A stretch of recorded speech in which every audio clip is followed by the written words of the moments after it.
हे कुकुर मुत्ता के तहन ई पहचानते होकबो लगन। ई जब मुंह खोली नु तो हगबे करी। ई जब अपन मुंह के गटर खुली तो ओमे कुछ ना कुछ हगबे करी, या तो जातिवाद करी आ ना तो एक दूसरा में बांटे के कोशिश करी। ई पता ना जिंदगी में का क के मानी अपने आप के।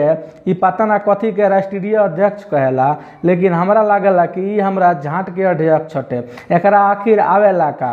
ई आखिर भोजपुरी इंडस्ट्री में करेला का? एकर काम बा खाली आग लगा एक दूसरा में और कुछ ना। इस साला कुछ भी बोल देवला केहू के बारे में।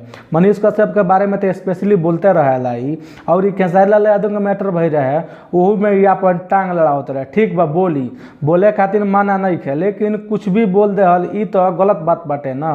ई कुछ भी बोलेला, एकरा जौन मन में तौने बक दी। ई एगो बाटे एकरा एगो भाइये बाटे चरसिया, उहो वही में बोलेला।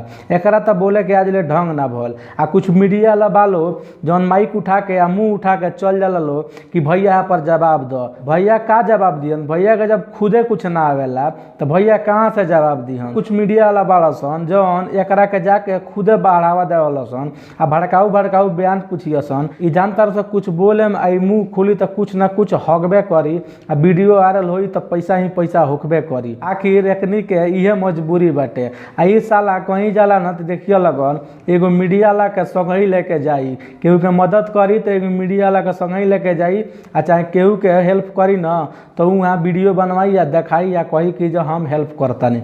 अरे सर हेल्प करत अरे ठीक बा कर, लेकिन देखा के हेल्प ते काहे ला करेलिस? ठीक बा देखावेलिस, लेकिन हमरा ना लगला कि जे एको रुपया के ना हेल्प करेला। एक आदमी के हेल्प कइले रहे, चेक देला रहे एगो, उ चेके बाउंस हो गल। चेक बाउंस के कारण का बाटे कि एकरा अकाउंट में पैसे ना रहे कि पैसा कट वही से बाउंस हो गल। तो एकरा औकात तनी जानते बड़ा लगन।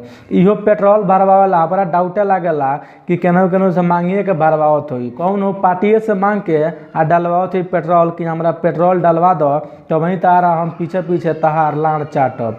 ई पता ना जिंदगी में का क के मानी। एकर संतोष रेणु नाम कौन रख दल? ई दू चार गो बाड़ा सन, ई साला एकनी के चलते पूरा यादव समाज बदनाम होला। एकनी के चलते ई साला ऐसन काम करल सन। थोड़ा शर्म कर सब भाई। अगर थोड़ा भी शर्म ना आवे ना तो गजरिया के स्टाइल में हम बतावतानी, हाथ पर थूक ले वही में डूब के मर जो, बाकी कुछ कइले के जरूरत नहीं।